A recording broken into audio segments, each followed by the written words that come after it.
Hello everyone, welcome back to my channel. I hope सब अच्छे होंगे। तो बच्चों, हमने अभी तक क्लास 11 अकाउंटेंसी का चैप्टर 1 एंड 2 कंप्लीट कर लिया है।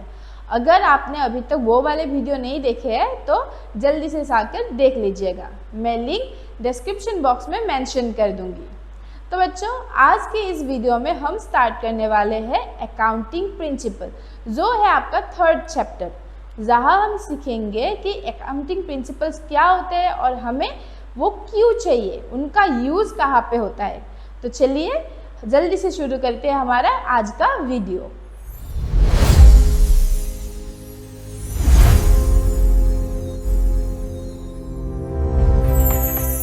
तो बच्चों, जो आपका ये चैप्टर 3 है अकाउंटिंग प्रिंसिपल्स के बारे में, तो इसको हम एग्जाम्पल्स के साथ रिलेट करके समझने की कोशिश करेंगे। ठीक है, तो जैसे आप लोग स्कूल में जाते हो या कॉलेज में जाते हो तो उधर क्या होता है, कुछ ना कुछ तो रूल्स पहले से ही सेट किया होता है ना।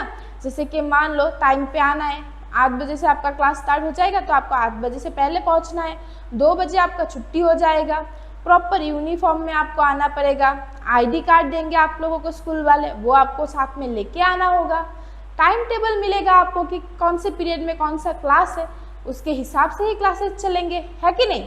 तो हर एक इंस्टीट्यूशन क्या होता है, कुछ बेसिक रूल्स और गाइडलाइंस के ऊपर डिपेंड होते हैं। तो उन्हीं गाइडलाइंस को फॉलो करके हर एक बिजनेस चलता है, हर एक इंस्टीट्यूशन चलता है ना।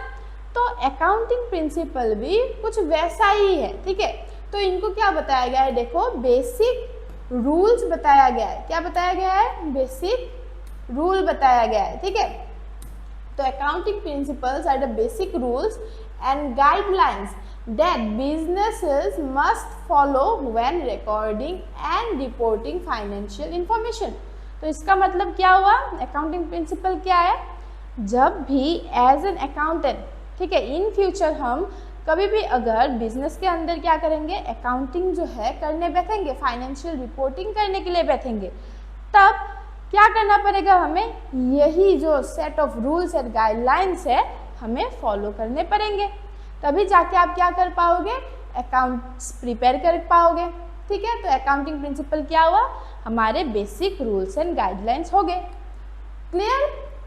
देखो अभी हमें क्यों चाहिए अकाउंटिंग प्रिंसिपल, ये क्या करता है, ये फाइनेंशियल स्टेटमेंट्स वगैरह कंसिस्टेंट है कि नहीं, रिलायबल है कि नहीं, कंपेरेबल है कि नहीं, डिफरेंट ऑर्गेनाइजेशंस के अंदर वो इंश्योर करता है। ठीक है, तो अकाउंटिंग प्रिंसिपल क्या करता है, हर एक बिजनेस के अंदर जो हम जो अकाउंटिंग इंफॉर्मेशन को यूज़ करके अकाउंट्स प्रिपेयर करेंगे वो कितना रिलायबल है, कितना कंसिस्टेंट है, और उसको हम कितना कंपैरिजन करके उससे ज़्यादा से ज़्यादा यूज़ कर सकते हैं, उसको क्या करेगा, इंश्योर करेगा। कौन करेगा, अकाउंटिंग प्रिंसिपल्स करेगा। तो देखा जाए तो अकाउंटिंग प्रिंसिपल क्या है, accounting principle is the grammar of accountancy. समझ में आया। जैसे ग्रामर क्या करते हैं, हम क्यों यूज़ करते हैं, ताकि हम जो हमारा लैंग्वेज है, कोई सा भी लैंग्वेज, उसको क्या दे पाए, एक स्ट्रक्चर दे पाए। तो ठीक वैसे ही अकाउंटिंग प्रिंसिपल क्या करता है, स्ट्रक्चर देता है, किसको, फाइनेंशियल रिपोर्टिंग को। समझ में आया। तो अकाउंटिंग प्रिंसिपल क्या है, certain set of rule and guidelines. क्यों चाहिए, क्योंकि उसका यूज हम कहाँ पे करेंगे, फाइनेंशियल रिपोर्टिंग में करेंगे। क्यों करेंगे, ताकि हमारा जो फाइनेंशियल रिपोर्ट है वो क्या है, ज़्यादा से ज़्यादा कंसिस्टेंट हो, रिलायबल हो और कंपेरेबल हो। क्लियर। आई होप आप लोगों को कॉन्सेप्ट समझ में आ चुका होगा। अभी next point that we need to learn is why they matter, हमें ये क्यों चाहिए। ठीक है, first one is create uniformity in financial reporting. जो अकाउंटिंग प्रिंसिपल्स है ना बच्चों, ये क्या करता है, एक यूनिफॉर्मिटी क्रिएट करता है, कहाँ पे, फाइनेंशियल रिपोर्टिंग में। क्यों, एक हम बेसिक सा एक छोटा सा एग्जांपल ले लेते हैं। ठीक है, मान लो दिल्ली में बैठ के कोई फाइनेंशियल रिपोर्टिंग क्रिएट कर रहा है। ठीक है, उसके अकाउंट्स में सपोज मान लो 10-20 ऐसे ट्रांजेक्शन्स है जो दूसरे स्टेट से है। ठीक है, मान लो झारखंड से है। अभी अगर हम 2 स्टेट के बीच में कोई सा भी ट्रांजेक्शन डील्स कर रहे तो जब हम उनको रिकॉर्ड करेंगे, अगर हम दोनों ही अलग अलग स्टेट में अलग अलग रूल्स फॉलो करेंगे तो वो थोड़ा सा क्या हो जाएगा, प्रॉब्लमेटिक हो जाएगा। कैसे प्रॉब्लमेटिक होगा, क्योंकि मैंने जो लिखा है शायद उन लोगों को समझ में न आए और उन लोगों ने जो लिख के भेजा है शायद मुझे समझ ना आए, तो थोड़ा सा तो उधर सीन क्रिएट हो सकता है, पॉसिबिलिटी है ना। क्योंकि देखो हर एक इंसान अलग अलग होता है, तो सबके लिखने के तरीके अलग होंगे, कैलकुलेशन करने के तरीके अलग होंगे, तो हम इस पे तो डिपेंड नहीं कर सकते है ना कि तुम लिख के भेजो हम इसी को कॉपी पेस्ट मारेंगे, ऐसा तो होगा नहीं। तो ये प्रॉब्लम्स ना हो इसीलिए क्या किया जाता है, ये जो रूल्स है इनको फॉलो किया जाता है ताकि क्या बना रहे, एक यूनिफॉर्मिटी बना रहे हर एक स्टेट या हर एक कंट्री के अंदर। ठीक है। Next is build trust among investors and stakeholders.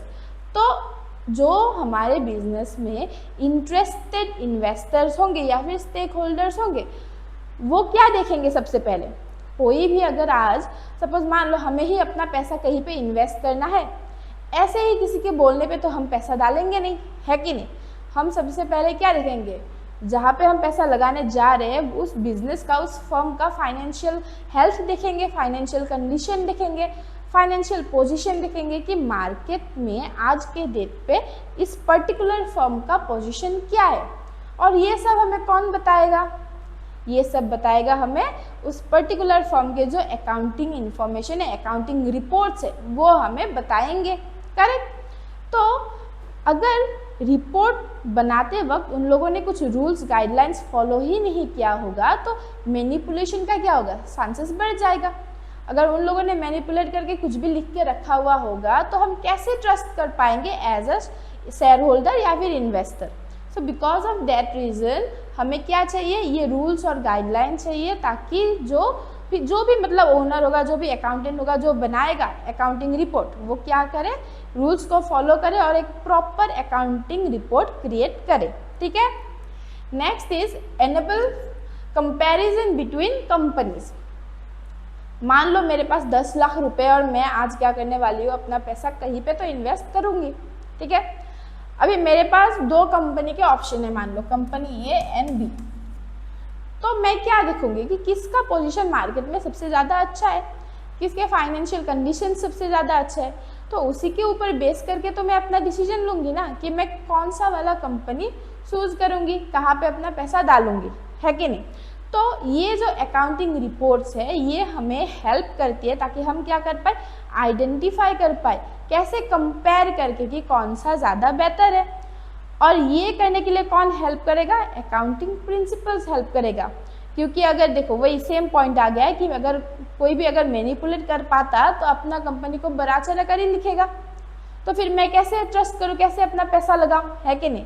तो बिकॉज ऑफ दैट रीज़न ये क्या करता है, कंपनीज के बीच में कंपैरिजन करने के लिए भी हेल्प करता है।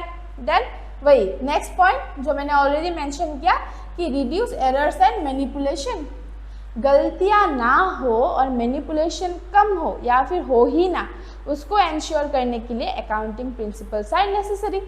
अभी इंसान है हम, तो गलतियां तो होंगी ही, ऐसा तो कोई इंसान बना नहीं कि जिसने आज तक कोई भी गलतियां ना किया हो, है ना। तो इधर भी जब हम अकाउंटिंग रिपोर्ट बनाएंगे, फाइनेंशियल रिपोर्ट बनाएंगे, तो यहाँ भी क्या हो सकता है, किसी ना किसी से मिस्टेक हो सकता है। तो ये जो मिस्टेक्स है ये कम से कम हो, इसमें कौन एंश्योर करेगा, कौन हेल्प करेगा, अकाउंटिंग प्रिंसिपल हेल्प करेगा। Then comes guide accountants in complex situations.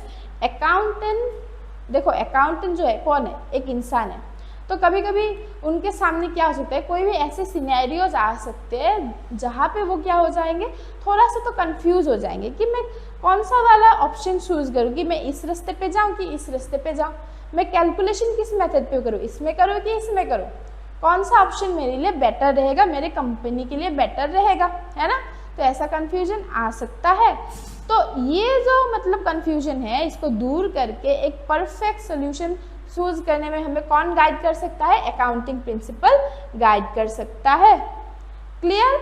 तो आई होप आप लोगों को समझ में आ चुका होगा कि अकाउंटिंग प्रिंसिपल्स क्या है और व्हाई दे मैटर, हमें क्यों चाहिए। Then comes nature and characteristics of accounting principle. ठीक है, अकाउंटिंग प्रिंसिपल जो है इनका बहुत ही ज़्यादा इम्पॉर्टेंट रोल है। ठीक है। हमारे फाइनेंशियल जर्नी में अकाउंटिंग प्रिंसिपल का बहुत ही ज़्यादा इम्पोर्टेंट रोल है और जिसको हम इग्नोर बिल्कुल ही नहीं कर पाएंगे, ठीक है। जैसे कि फर्स्ट वन अगर हम देखें थियोरिटिकल बेसिस, तो first one is theoretical basis, ठीक है। They are grounded in logic and reasoning developed through years of accounting practice and research.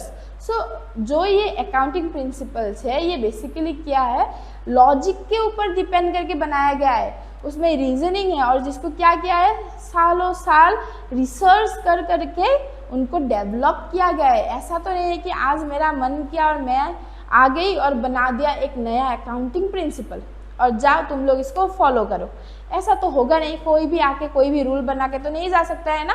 तो इनको कैसे बनाया गया है, years of accounting practice and research कर करके जो हमारे नॉलेजेबल पर्सन जो भी है उन लोगों ने इसको डेवलप किया है। कोई एक इंसान नहीं है, पूरे दुनिया भर में लोगों ने इसको प्रैक्टिस किया, देखा कहाँ फ्लॉज है, कहाँ मिस्टेक्स है, फिर उनके करेक्शंस किए, वैसे जाके आज का जो ये अकाउंटिंग प्रिंसिपल है हमको मिला है, ठीक है। और मोस्टली ये सब कहाँ पे डिपेंडेंट है, लॉजिक एंड रीजनिंग के ऊपर। बिना लॉजिक के तो सेंस ही नहीं बनेगा, है कि नहीं।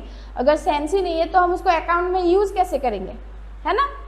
Next is rule of action. Rule of action का मतलब क्या है, ये जो अकाउंटिंग प्रिंसिपल्स है बच्चों, ये प्रैक्टिकल गाइडलाइंस है। क्या है, प्रैक्टिकल गाइडलाइंस है जो क्या करते हैं अकाउंटेंट जो है उनको फॉलो करते हैं। कब, जो भी फाइनेंशियल स्टेटमेंट वगैरह है उनको प्रिपेयर करते वक्त एंड प्रेजेंट करते वक्त। तो जो ये अकाउंटिंग प्रिंसिपल्स है, अकाउंटिंग जो हमारे अकाउंटेंट है उनको क्या करेंगे, फॉलो करेंगे, as a set of rule या गाइडलाइन मान के फॉलो करेंगे और उसके ऊपर डिपेंड करके ही क्या प्रिपेयर करेंगे, फाइनेंशियल स्टेटमेंट प्रिपेयर करेंगे और साथ ही साथ जो भी उनके मतलब यूजर्स है उनके सामने प्रेजेंट भी करेंगे। Clear. Then comes universal acceptance.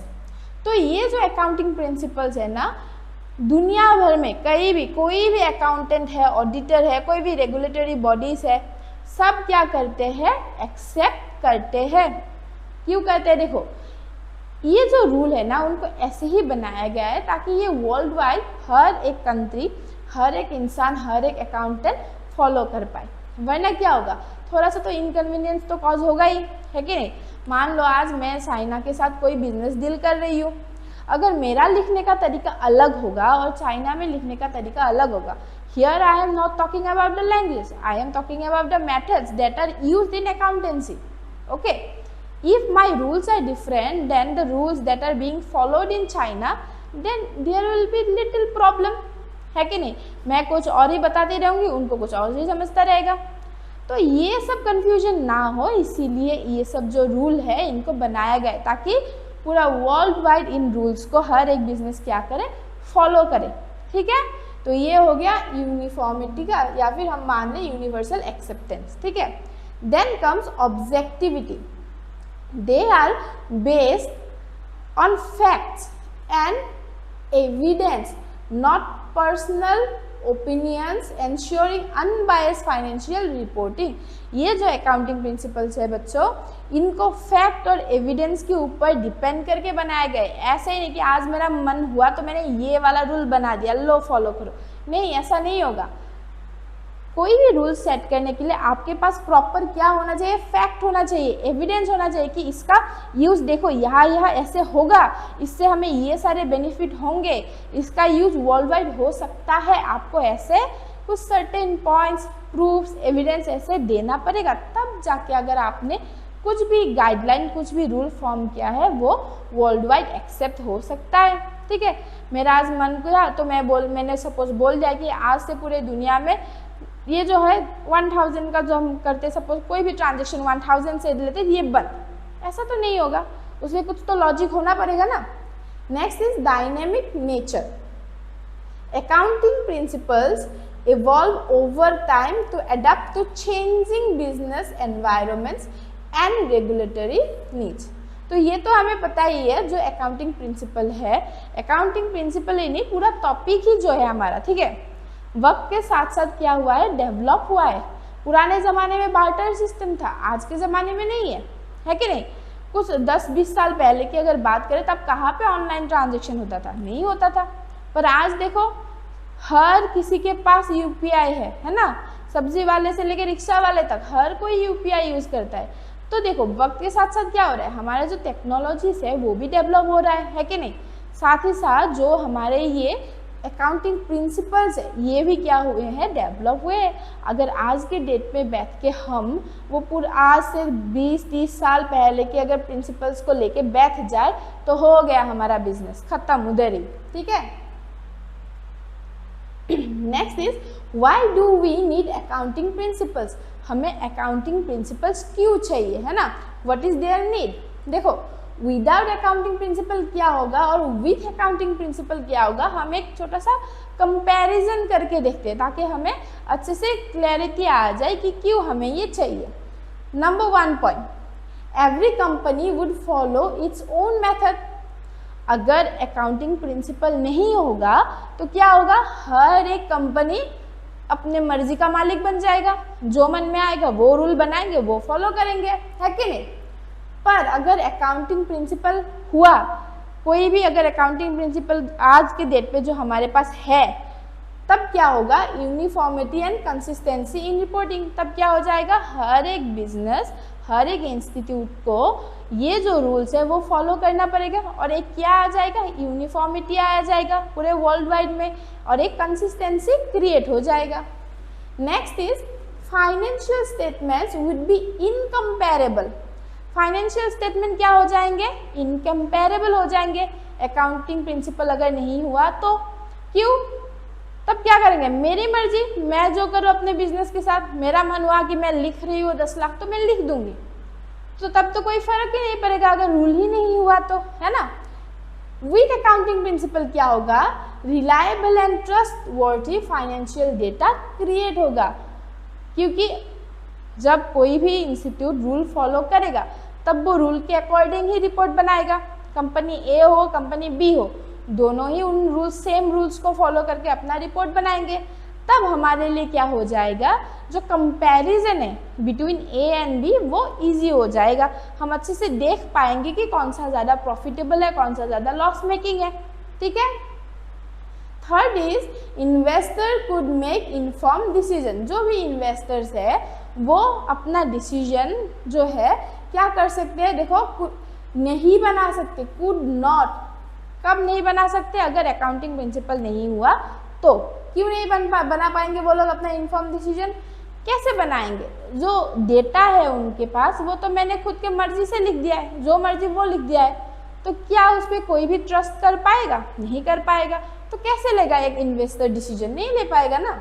Next, easy comparison between companies. We have already discussed this point that with accounting principle the comparison becomes easier. We can decide easily which one will be better for us. Clear? Next, fraud and manipulation would increase. Obviously, अगर accounting principle होगा ही नहीं तो fraud तो बढ़ेंगे ही। मेरी मर्जी मैं जो करूँ, 10,000 का सामान मैं 20,000 का बोल के बेचूंगी, अपने डेटा को मैनिपुलेट करूंगी कि साल में अगर मेरा अगर प्रॉफिट मान लो 2 लाख का हुआ, मैं बताऊंगी 1 लाख का हुआ। क्यों बताऊंगी, ताकि जो मैं मुझे टैक्स देना है वो टैक्स क्या हो जाए, रिड्यूस हो जाए, है ना। Next, better decision making for stake holders.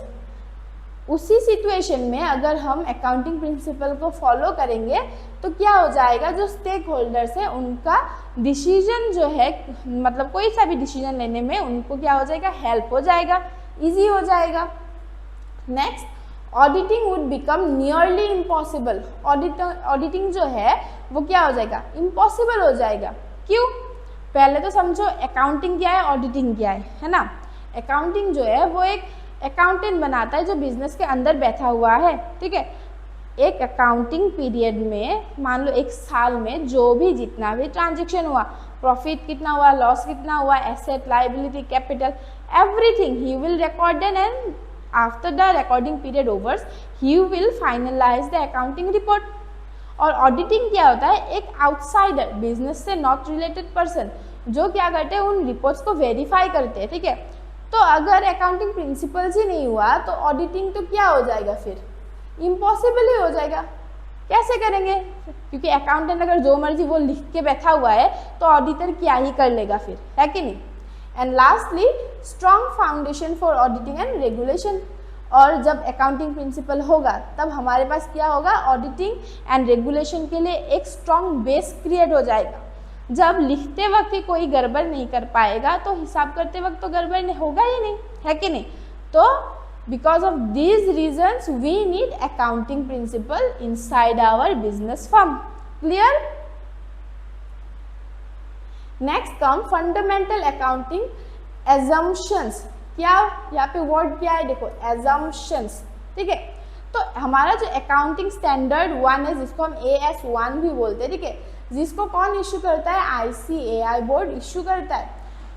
उधर ICAI ने क्या किया है, 3 बेसिक फंडामेंटल एजम्पशंस को आइडेंटिफाई किया है। कितने? 3 फंडामेंटल एजम्पशंस को आइडेंटिफाई किया है, ठीक है। मतलब एजम्पशन का मतलब क्या है, देखो मतलब ऐसे कुछ कॉन्सेप्ट जो इतने मतलब बेसिक है कि हम अज्यूम कर लेते हैं कि इनको तो फॉलो करना ही है, ठीक है। तो आपको कोई आके आज नहीं बताएगा कि ये 3 एजम्पशन है और आपको फॉलो करना है, कोई नहीं बताने वाला। क्यों? इसको हम अज्यूम कर लेते हैं कि इतने ही बेसिक कॉन्सेप्ट है तो आपको फॉलो करना ही है, तो कोई आके क्यों ही बताए, ठीक है। तो first assumption is going concern. Going concern का जो मतलब है कि कोई भी बिजनेस अगर आज हम स्टार्ट कर रहे हैं तो हमारा मेन मोटिव क्या होगा कि इसको हम ज़्यादा से ज़्यादा लंबे से लंबे समय तक इसको क्या करें, रन करें। और रन करने से ही नहीं होगा, हमें क्या चाहिए, प्रॉफिट भी चाहिए, है ना। So what is going concern concept, the business will continue to operate for the foreseeable future, मतलब लंबे समय तक बिजनेस को हमें चलाना है। तो ये हो गया गोइंग कंसर्न। आज अगर आप बिजनेस का एक ओनर हो, मालिक हो, आपको ये कोई भी नहीं आके बताएगा या फिर बताने की ज़रूरत भी नहीं है कि आपको बिजनेस लंबे समय तक चलाना है कि नहीं, क्योंकि आपको पता है कि आपको यही करना है। आपने इसीलिए बिजनेस को स्टार्ट किया है ताकि आप लंबे समय तक बिजनेस को कंटिन्यू कर पाओ, ठीक है। Next is consistency. कंसिस्टेंसी क्या होता है, देखो कुछ ऐसे मतलब अकाउंटिंग पॉलिसीज होती है, मेथड्स होती है, जिनको हम क्या करेंगे, यूज करेंगे from one period to another for comparability, ठीक है। तो कंसिस्टेंसी क्या हुआ, ऐसे कुछ रूल्स, ऐसे कुछ मेथड्स, ठीक है, जिनको हम क्या करेंगे, इस साल भी अगर फॉलो किया अगले साल भी सेम हम मेथड्स को फॉलो करेंगे। क्यों करेंगे? ताकि कुछ भी चेंजेस ना आए और जो हमारे पास डेटा होगा उसको हम इजीली क्या कर पाए, कंपेयर कर पाए।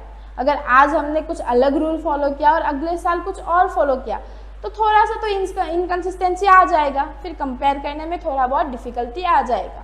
Because of that reason we need to be consistent, okay। next is accrual। तो accrual क्या होता है, देखो जो रेवेन्यू एंड एक्सपेंसेस है ना बिजनेस के अंदर, तो सबसे पहले तो ये समझ लो रेवेन्यू और ये जो है एक्सपेंसेस है क्या। रेवेन्यू मतलब ऑल टोटल जितना पैसा आया, एक्सपेंसेस मतलब खर्चे, कोई सा भी खर्चा हो सकता है, रेंट हो गया, सैलरी हो गया, परचेस हो गया, कुछ भी। तो एक बिजनेस अगर आप आज रन कर रहे हो तो बिजनेस के अंदर जब भी कोई रेवेन्यू जनरेट होगा यानी कि पैसा आएगा, या कोई भी एक्सपेंस होगा यानी कि पैसा जाएगा, जिस भी टाइम पे, जिस भी डेट पे वो होगा, हम उसी डेट पे उसको क्या करने वाले हैं, रिकॉर्ड करने वाले हैं। हम ये वेट नहीं करेंगे कि कल हमें पैसा मिलेगा और तब हम रिकॉर्ड करेंगे। Getting the point. एक एग्जाम्पल के साथ समझाती हूँ। मान लो आपके पास, सपोज आप एक बिजनेस के मालिक हो, आपके पास एक दुकान है, ठीक है। आपके दुकान में से मान लो कोई आज एक कस्टमर आके 500 रुपीज़ का कोई सामान लेके चला गया और उन्होंने आपको बोला कि पैसा मैं कल आके देता हूँ। तो आप कल तक वेट नहीं करोगे रिकॉर्ड करने के लिए कि कल वो आके पैसा देगा तभी जाके मैं ये रिकॉर्ड करूँगी, नहीं। जब हुआ तब के तब हमें ये क्या करना है, एंट्री रिकॉर्ड करना है। तो ये हुआ आपका accrual basis. Revenues and expenses are recorded when they occur, not when cash is actually received or paid। Clear? तो एक्रूअल क्या हुआ, जब होगा ट्रांजेक्शन तब के तब रिकॉर्ड करेंगे, पैसा मिलने का वेट हम नहीं करेंगे। और ये सब क्या है, बेसिक कॉन्सेप्ट है। एज ए बिजनेस ओनर आपको ये कोई सिखाएगा नहीं, आपको खुद पता होना चाहिए अगर आप बिजनेस माइंडेड हो। देन कम्स वही जो हमारा कॉन्सेप्ट है, going concern concept, consistency and accrual concept. तो ये जो है ना, देखो गोइंग कंसर्न जो कॉन्सेप्ट है, इसमें हम जो अज्यूम करते हैं, क्या अज्यूम करते हैं, जो बिजनेस है will not be liquidated in near future. हम इसको क्या नहीं करेंगे, लिक्विडेट नहीं करेंगे। लिक्विडेट का मतलब कोई भी हमारे पास एसेट है, कोई भी बिजनेस है, उसको हम क्या नहीं करने वाले, नियर फ्यूचर में बेच के उससे कैश में कन्वर्ट नहीं करेंगे। किसी भी सामान को बेच के उससे कैश जो हम जनरेट करते हैं उसको लिक्विडेशन बोलते हैं, ठीक है। तो गोइंग कंसर्न कंसेप्ट का मतलब ही यही है कि आप नियर फ्यूचर में उसको बेच के पैसा नहीं जनरेट करने वाले हो। कंसिस्टेंसी कंसेप्ट में क्या होता है, देखो वही जहाँ पे हम क्या करेंगे, अप्लाइड हम क्या करेंगे, उसको जो भी अकाउंटिंग थ्योरी मेथड हम यूज़ करें उसको हम कंसिस्टेंटली यूज़ करेंगे। एक्रूअल वही हुआ, कुछ भी अर्न हुआ या फिर इनकर्ड हुआ उसको हम जब हुआ तब के तब रिकॉर्ड करने वाले हैं। फ्यूचर का हम वेट नहीं करेंगे, ठीक है। तो जो हमारे अकाउंटिंग एजम्पशन है, 3 मेन एजम्पशन थे, गोइंग कंसर्न था, है ना, फिर हमारे पास क्या था, हमारे पास था कंसिस्टेंसी एंड लास्टली था हमारे पास एक्रूअल। उसके साथ साथ कुछ और एजम्पशंस या फिर कॉन्सेप्ट्स भी हमारे पास है, जैसे कि बिजनेस एंटिटी कॉन्सेप्ट। तो बिजनेस एंटिटी कॉन्सेप्ट क्या बताता है, एक बिजनेस और बिजनेस का मालिक दोनों अलग अलग एंटिटीज है, दोनों सेपरेट है, दोनों को हम कंबाइन नहीं कर पाएंगे। आज अगर मैं एक कपड़े की दुकान की मालकिन हूँ तो मेरे जो ट्रांजैक्शन है वो मेरी दुकान से अलग रहेंगे। मैं अपने घर के लिए कुछ भी सब्जी खरीद रही हूँ, सामान खरीद रही हूँ, उसको मैं अपने बिजनेस के अकाउंट्स के अंदर नहीं रिकॉर्ड करने वाली हूँ, है कि नहीं। तो इससे क्या हुआ, मैं एज ए ओनर और मेरा बिजनेस, हम दोनों क्या हो गए, सेपरेट एंटिटी हो गए। Getting the point. So the first concept is business entity concept, जहाँ पे हम क्या करते हैं, बिजनेस और इसके ओनर को सेपरेट एंटिटीज कंसिडर करते हैं। Next come money measurement concept. ये तो ऑलरेडी पता है, हर एक ट्रांजैक्शन बिजनेस के अंदर क्या होना चाहिए, मॉनेटरी टर्म्स में होना चाहिए। अगर नॉन फाइनेंशियल कोई भी ट्रांजैक्शन हुआ तो उसको हम एंटर नहीं करने वाले हैं। Next is accounting period concept, ठीक है। जो बिजनेस है उसके लाइफ को हम यूजुअली क्या करते हैं, स्पेसिफिक टाइम पीरियड्स में डिवाइड करते हैं। यूजुअली हमारा जो फाइनेंशियल ईयर, मतलब जो ये पीरियड होता है, स्पेसिफिक टाइम पीरियड, ये इसको हम बोलते हैं फाइनेंशियल ईयर। तो फाइनेंशियल ईयर क्या होता है, 1 साल। और ये कब से स्टार्ट होता है, सोचो कब स्टार्ट होता है, 1 अप्रैल से स्टार्ट होता है आपका फाइनेंशियल पीरियड, और ख़त्म कब होता है, 31 मार्च को ये फाइनेंशियल पीरियड ख़त्म होता है। तो ये हो गया अकाउंटिंग पीरियड कॉन्सेप्ट। फिर आया कॉस्ट कॉन्सेप्ट। तो कॉस्ट कॉन्सेप्ट क्या है, जब भी हम एज ए बिजनेस ओनर कोई भी एसेट खरीदेंगे तो उसको रिकॉर्ड करते वक्त उसका जो ओरिजिनल प्राइस है, ठीक है, ओरिजिनल परचेस कॉस्ट है, उसमें ही रिकॉर्ड करेंगे। आज का उसका अगर कोई भी मार्केट जो वैल्यू है वो चेंज अगर हो चुका है तो हम उस वैल्यू में उसको रिकॉर्ड नहीं करेंगे। जब खरीदा था उस वक्त जितना हमको पड़ा, ठीक है, जितने में हमने परचेस किया वही वैल्यू हम क्या करेंगे, रिकॉर्ड करेंगे। तो वो हुआ cost concept. Then come dual aspect concept. Dual aspect concept क्या हुआ, देखो जब भी हम बिजनेस के अंदर कोई सा भी अकाउंट क्रिएट करने के लिए बैठेंगे, हमेशा याद रखना हम 2 टाइप्स ऑफ अकाउंट को एंटर करेंगे। मतलब 2 टाइप का जो अकाउंट है वो इफेक्ट होगा। मतलब एक ट्रांजैक्शन से कितना अकाउंट इफेक्ट हो रहा है, 2 इफेक्ट हो रहा है। कैसे, मान लो मैंने आज 100 रुपये का कुछ सामान खरीदा, ठीक है, मान लो 100 रुपये का मैंने एक कॉपी खरीदा। तो इधर क्या हो रहा है, देखो 100 रुपये मेरे हाथ से गए पर मेरे पास क्या आया, वो कॉपी आया। तो एक चीज तो गया पर दूसरा तो आया ना, तो क्या हो रहा है, 2 अकाउंट इफेक्ट हो रहा है, ठीक है। तो वही है डुअल एस्पेक्ट कॉन्सेप्ट, जहाँ पे क्या होंगे, हर एक ट्रांजेक्शन हैज 2 इफेक्ट्स। तो 2 इफेक्ट्स होंगे, एक होगा डेबिट, दूसरा होगा क्रेडिट। इसके बारे में हम जो हमारा जर्नल का चैप्टर है और या फिर डबल एंट्री सिस्टम का चैप्टर है उसमें एक अच्छे से डिटेल से समझेंगे, ठीक है। और यही जो डेबिट क्रेडिट का फॉर्मेट है, यही आपका क्या है, फाउंडेशन है डबल एंट्री सिस्टम के लिए, ठीक है, जहाँ पे हम सीखेंगे asset is equals to liabilities plus capital, जिसको गोल्डन रूल ऑफ अकाउंटिंग भी कहा जाता है, गोल्डन रूल। ओके, तो asset is equals to liabilities plus capital, इसको हम गोल्डन रूल ऑफ अकाउंटिंग भी बोलते हैं। क्लियर बच्चों? After that comes revenue recognition, matching and objectivity concept. ये भी उसी से रिलेटेड कुछ और कॉन्सेप्ट्स है हमारे पास, ठीक है। तो first is revenue recognition concept. तो रेवेन्यू रिकॉग्निशन कॉन्सेप्ट क्या होता है? देखो, जो हमारा रेवेन्यू है उसको हम कब रिकॉग्नाइज करते हैं? When it is earn and realisable, not necessarily when cash is received. तो रेवेन्यू जब होगा, आएगा हमारे पास एज ए बिजनेस, हम इसको कब रिकॉग्नाइज करेंगे, कब हम लिखेंगे? जब वो अर्न होगा या फिर वो रियलाइजेबल होगा, यानी कि हमें मिलने वाला होगा। कब नहीं करेंगे, ये नेसेसरी नहीं है कि जब कैश मिलेगा तभी करेंगे, नहीं, जब अर्न हुआ तब हम इसको क्या करेंगे, रिकॉग्नाइज करेंगे। कैश मिले या ना मिले उसका हम क्या नहीं करेंगे, वेट नहीं करेंगे। For example, goods sold on credit are recorded as revenue at the time of sale. जब भी दुकान के अंदर हम कोई भी सामान बेच रहे हैं ना, तो सपोज मान लो उधार में बेचा, कि मेरे दोस्त ने बोला कि कल आके पैसे देता हूँ, ठीक है, तो वो क्या हुआ, क्रेडिट सेल हुआ, है ना। तो ये नेसेसरी नहीं है कि हम क्या करें, जब कैश मेरा दोस्त आके देगा तभी हम उसको रिकॉर्ड करेंगे, नहीं। कब रिकॉर्ड करेंगे? जब मैंने बेचा तब के तब क्या कर देंगे, उसको रिकॉर्ड कर देंगे। Means at the time of sale, sale करते वक्त ही हम उसको रिकॉर्ड कर देंगे। Then comes matching concept. देखो, एक बिजनेस के अंदर जो भी एक्सपेंसेस होंगे, ठीक है, उसको हम क्या करेंगे, हम उसको रेवेन्यू के साथ मैच करेंगे, ठीक है, against the revenue. All expenses incurred to earn revenue must be match against that revenue. हर एक बिजनेस का मेन मोटिव क्या है? पैसा कमाना है, रेवेन्यू कमाना है। तो रेवेन्यू कमाने के लिए थोड़ा बहुत तो हमें भी खर्चा उठाना ही पड़ेगा, बिजनेस के अंदर इन्वेस्ट करना ही पड़ेगा, है कि नहीं। तो वो जो रेवेन्यू अर्न करने के लिए हम एक्सपेंस उठा रहे हैं, उसको हमें क्या करना पड़ेगा, जितना भी रेवेन्यू जनरेट हुआ उसके साथ क्या करना पड़ेगा, हमें उसको मैच करके दिखाना पड़ेगा, ठीक है। क्यों दिखाना पड़ेगा? ताकि जो प्रॉफिट है वो एक्यूरेट हम कैलकुलेट कर पाए। Clear?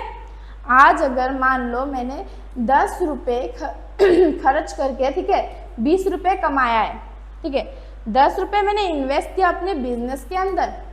After investing 10 rupees, suppose I have earn 20 rupees. Okay, तो इसको जो खर्चा हुआ है उसके साथ मैच करना बहुत ही जरूरी है, तभी हमें क्या पता चलेगा, हमारा प्रॉफिट पता चलेगा। इन्वेस्ट 10 रुपये का करके अगर मैंने 20 रुपये कमाया है तो कितने का प्रॉफिट हुआ, मुझे प्रॉफिट हुआ 10 रुपये का, है कि नहीं। तो ये जो मैंने मैचिंग किया तब जाके मुझे क्या पता चला, एक्यूरेट प्रॉफिट का पता चला। तो यही है आपका मैचिंग कॉन्सेप्ट, जहाँ पे हमें क्या करना पड़ेगा, जितना भी खर्चा हुआ उसको अपने रेवेन्यू के साथ कंपेयर करना पड़ेगा, ठीक है। Then comes objectivity concept. जो हमारे पास फाइनेंशियल इंफॉर्मेशन है वो क्या होना चाहिए, must be based on verifiable evidence. क्या मतलब, हमारे पास जितना भी फाइनेंशियल इंफॉर्मेशन है, मतलब कहीं से कुछ सामान खरीदा, बेचा, कुछ भी हुआ, सबका हमारे पास क्या होना चाहिए, प्रॉपर एविडेंस होना चाहिए। तभी जाके हम उसको क्या कर सकते हैं, अकाउंट्स के अंदर यूज कर सकते हैं। जैसे कि इनवॉइसेस, रिसीप्ट, कॉन्ट्रैक्ट्स, ठीक है। तो ये सब क्या है, एविडेंस है। हम किसी का भी मुंह से बोली हुई बात में हम डायरेक्ट ट्रस्ट नहीं कर पाएंगे, क्योंकि वो क्या हुआ, प्रॉपर एविडेंस ही नहीं हुआ। आज तो उसने बोल दिया कि ऐसे ऐसे हुआ, कल को अगर उसने मुंह फेर लिया तो तब क्या होगा, है ना, कौन फिर उसका रिस्पॉन्सिबिलिटी उठाएगा।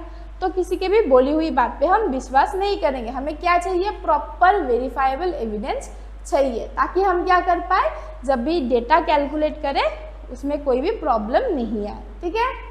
देन इधर देखो, expenses match align cost to the same period as related revenue. Revenue earn record income when performance obligations are satisfied.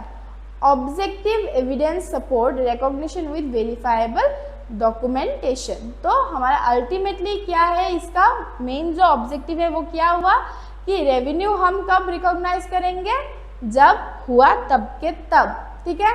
Matching का मतलब क्या हुआ, जितना भी खर्चा हुआ उसको हमें रेवेन्यू के साथ कंपेयर करना है ताकि एक्चुअल प्रॉफिट का पता चल पाए। और लास्टली हमारा ऑब्जेक्टिविटी कॉन्सेप्ट क्या है कि हर एक फाइनेंशियल ट्रांजेक्शन जो है हमारा वो बेस होना चाहिए प्रॉपर प्रूफ के साथ, एविडेंस के साथ, किसी की भी बोली हुई बात पे नहीं, ठीक है। Then comes accounting conventions. Now assumption और ये कन्वेंशंस क्या है, तो एजम्पशंस का मतलब सिंपल था, उसको हम अज्यूम कर रहे हैं कि इतना सिंपल है कि हम अज्यूम करके ही चलेंगे कि बिजनेस उसको तो फॉलो करने ही वाला है, ठीक है। तो फिर कन्वेंशंस क्या हुआ, कन्वेंशंस आर कस्टमरी प्रैक्टिसेस। ये क्या है, कस्टमरी प्रैक्टिसेस है जिनको क्या गया है ओवर द टाइम, इनको इवॉल्व किया गया है, ठीक है। किसके अंदर, बहुत ही ज़्यादा प्रैक्टिसेस के अंदर, ताकि ये क्या करे, जो अकाउंटेंट्स है इनको गाइड करे, क्या करने के लिए, फाइनेंशियल स्टेटमेंट प्रिपेयर करने के लिए। ये जो है कन्वेंशंस, ये अजम्पशंस की तरह नहीं है, थ्योरिटिकल नहीं है। कन्वेंशन जो है वो है प्रैक्टिकल गाइडलाइंस। एजम्पशन मतलब क्या था, बिजनेस लंबे समय के लिए चलने वाला है कि नहीं, करेक्ट। तो ये सब क्या है, एजम्पशंस है, ये थ्योरी बेस है, हम बस सोच रहे हैं। लेकिन कन्वेंशंस क्या है, ये है प्रैक्टिकल गाइडलाइंस जिनका आपके पास प्रॉपर डॉक्यूमेंटेशन होगा, सेट ऑफ रूल्स गाइडलाइंस होंगी जिनको आपको क्या करना पड़ेगा, प्रॉपर तरीके से फॉलो करना पड़ेगा। जैसे कि full disclosure, all material and relevant information must be disclose in financial statements. Nothing important should be hidden from users of the statements. तो कोई भी अगर कोई भी फाइनेंशियल इंफॉर्मेशन या फिर स्टेटमेंट यूज कर रहा है तो आप क्या नहीं कर पाओगे एज ए बिजनेस ओनर, उनसे जो मटेरियल है, रिलेवेंट इंफॉर्मेशन है, वो आप छुपा नहीं पाओगे। हर एक डॉक्यूमेंट जिसके अंदर मटेरियल एंड रिलेवेंट इंफॉर्मेशन है, आपको अपने फाइनेंशियल स्टेटमेंट के साथ साथ क्या करना पड़ेगा, डिस्क्लोज करना पड़ेगा। आपको सबको प्रॉपर इंफॉर्मेशन देना पड़ेगा, आप कोई भी इंफॉर्मेशन छुपा नहीं सकते हो। Next is materiality. Only significant information that could influence decision needs to be disclose. Trivial details can be ignored. Example, a 50 rupees pen is expense immediately not capitalized. मतलब कुछ ऐसे मटेरियलिस्टिक हमारे पास एक्सपेंसेस होते हैं जिनको फाइनेंशियल स्टेटमेंट के साथ साथ डिस्क्लोज करना इतना ज़्यादा ज़रूरी नहीं होता है।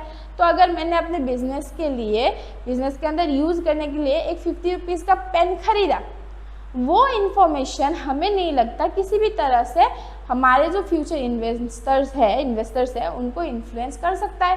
तो ऐसे कुछ हमारे पास कुछ ना कुछ तो इन्फॉर्मेशन होगा ही जिसको जो है पूरा डिस्क्लोज करना नेसेसरी नहीं है, इतना ज़रूरी नहीं है, ठीक है। Next is conservatism. तो anticipate losses but not gains. When in doubt choose the option that shows lower profit. This prevent overstatement of financial health. तो ये क्या है, कंजर्वेटिज्म क्या है, देखो हमें क्या करना है, लॉस को एंटीसिपेट करना है पर गेन को नहीं।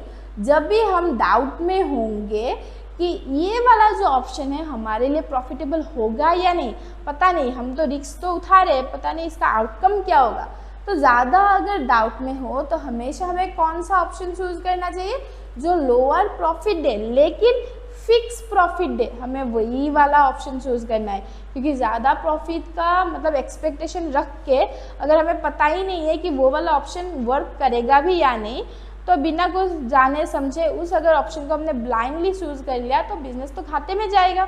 इसीलिए अगर समझ में ना आए कि क्या करना है, better to be safe than sorry, हमें कौन सा वाला चूज करना चाहिए, लोअर प्रॉफिट्स के साथ साथ जो ऑप्शन है उसको चूज करना चाहिए, लेकिन वो प्रॉफिट जो है फिक्स होना चाहिए, ठीक है। नेक्स्ट हमने यहाँ पे वही लिखा हुआ है कि कंसेप्ट वर्सेस कन्वेंशंस की डिफरेंसेस, कि जो कॉन्सेप्ट्स है वो कन्वेंशन से कैसे डिफरेंट है, नेचर में डिफरेंट है। जो कॉन्सेप्ट्स होते हैं वो क्या होता है, थियोरिटिकल होता है, ठीक है, पर कन्वेंशंस क्या होता है, प्रैक्टिकल होता है।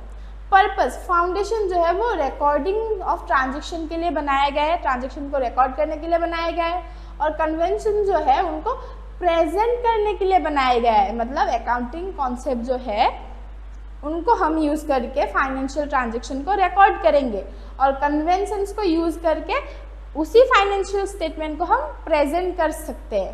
फ्लेक्सिबिलिटी अगर हम देखें तो कॉन्सेप्ट जो है वो रिजिड है, मतलब मस्ट बी फॉलो, उनको हमें फॉलो करना ही है, हर हाल में फॉलो करना है। और कन्वेंशन जो है वो फ्लेक्सिबल है, अडेप्टेड टू सिचुएशन, हर एक सिचुएशन के हिसाब से हम उनको थोड़ा सा क्या कर सकते हैं, मॉडिफाई कर सकते हैं। एग्जाम्पल दिया गया है कि कॉन्सेप्ट क्या क्या है, going concern, accrual, dual aspect, ये सब। कन्वेंशंस क्या है, फुल डिस्क्लोजर, मटेरियलिटी, कंजर्वेटिज्म, ये सब, ठीक है। तो आई होप आप लोगों को आज का ये जो वीडियो है अच्छा लगा होगा। जो अकाउंटिंग प्रिंसिपल से रिलेटेड कोई भी कॉन्सेप्ट्स है, एजम्पशंस है, वो जो है सारा टॉपिक आप लोगों को अच्छे से समझ में आया होगा, डाउट नहीं होगा। अगर फिर भी कुछ भी डाउट है तो कमेंट बॉक्स में लिख दीजिएगा, मैं ज़रूर उनको डाउट्स को क्लियर करने की कोशिश करूँगी, ठीक है। तो आई होप आप लोगों को अगर ये वीडियो अच्छा लगा होगा तो लाइक, शेयर और सब्सक्राइब कर देना, अपने दोस्तों के साथ भी शेयर कर देना। तो जल्दी ही मिलेंगे अगले एक और वीडियो के साथ, तब तक के लिए कीप लर्निंग, कीप जर्नलिफाइंग।